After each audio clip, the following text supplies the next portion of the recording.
Alors, on en était donc au moment où on était un peu comme des SDF. Et c'était très très compliqué, donc on était avec notre pancarte et on se baladait et on se disait qu'on allait trouver un endroit pour faire du camping sauvage encore une fois. Seulement on est en plein milieu de la ville, donc c'est très difficile, les jardins sont plutôt sont privés ou publics, et donc tu peux pas vraiment planter ta tente comme ça sans que la police te voie. Donc du coup on s'est dirigé vers une forêt, il y avait une grosse montagne avec une forêt, donc on s'est dit allez hop on va là-bas. C'était hyper risqué, mais bon. Et on y va.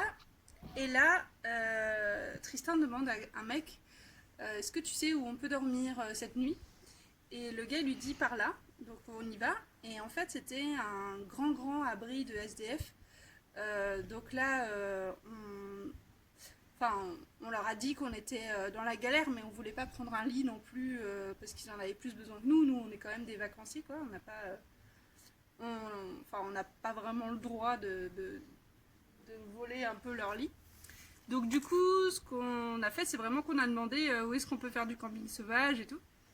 Et là, t'as une nana qui nous a dit, y a un camping qui est là. Et on lui a dit oui, mais c'est dans 10 minutes, il ferme en fait ce camping. Et c'est vrai, on avait regardé, mais on savait pas comment y aller. On avait cherché le bus pendant un quart d'heure et tout, on l'avait pas trouvé. Vu qu'il restait que 10 minutes, c'était plus une option pour nous. Et elle a dit mais moi je vous amène en voiture. Donc elle a foncé, elle a pris la voiture, elle a vraiment foncé, genre elle a conduit comme une italienne quoi.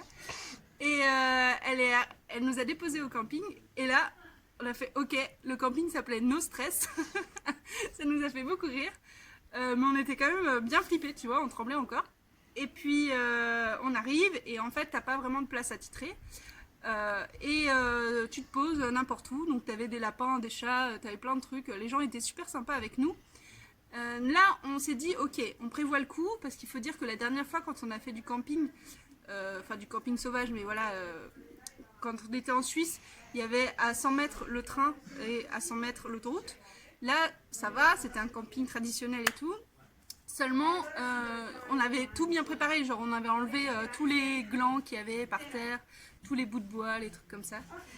Euh, et, euh, et puis après, une fois qu'on avait enlevé tout ça, on s'est dit bon bah c'est bon, on va passer une super nuit. Et je veux dire, le sol était plat quoi. Et le truc c'est que pas du tout. Parce que à minuit à peu près, on commence à entendre un orage, mais un orage, tu vois, comme t'as jamais entendu, parce que t'as toutes les montagnes autour qui résonnent, qui durent peut-être genre 2 minutes, quoi, tu vois, à chaque coup d'éclair. Et là, il y avait une petite pluie. Puis au moment où l'orage était au-dessus de nos têtes, il y avait une grosse pluie, et ça a duré comme ça, genre jusqu'à 8h, 9h du mat. À 7h30 du mat, nous, on s'est réveillés parce que on commençait à avoir les pieds trempés. Donc en bas, en fait, en bas de nos pieds, il y avait une grosse flaque. Et en haut de notre tête, pareil, une grosse flaque. Alors nous, on a mis une couverture de survie en dessous de nous. Donc c'est pour ça qu'on s'en est pas rendu compte tout de suite. Mais à mon avis, ça faisait un moment que ça stagnait, tu vois.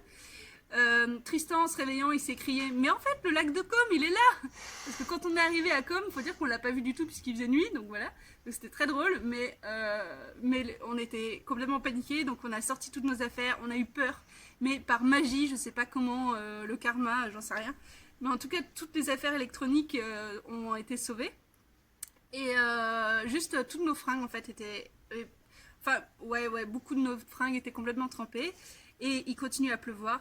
Là, on s'est dit, bon, on mérite un petit déjeuner, donc au camping, on s'est quand même offert le petit déj.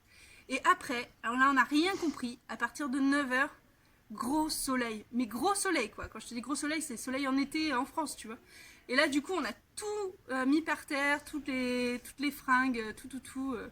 On a tout étendu pendant plusieurs heures, le temps que ça sèche. Et tout a séché nickel. Genre la tente et tout, les duvets, parce que les duvets aussi étaient trempés. Enfin bref, on avait tellement peur que ça moisisse. Enfin bref. Et donc après, on est reparti à 15h à peu près. Donc oui, on a pris notre temps, là, c'était bien. On est reparti de ce camping pour aller à l'auberge de jeunesse qu'on avait vue.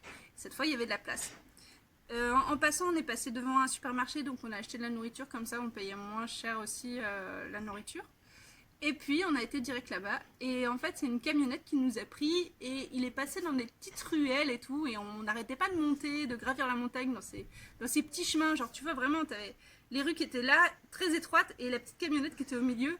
Les gens qui marchaient sur le passage, sur le sentier, ils étaient presque genre au bord de la falaise, tu vois, pour que la camionnette puisse passer. Et puis donc on est arrivé là, et là c'était trop agréable, trop bien. On a super bien dormi, les gens étaient super accueillants, super gentils. On a dormi là pendant 2 nuits, ce qui fait qu'en fait le lendemain on a pu vraiment visiter comme en manière touriste quoi, avec panneaux sacs sur le dos et tout. C'était vraiment très agréable. On s'est vraiment bien baladé, on a fait tout le tour.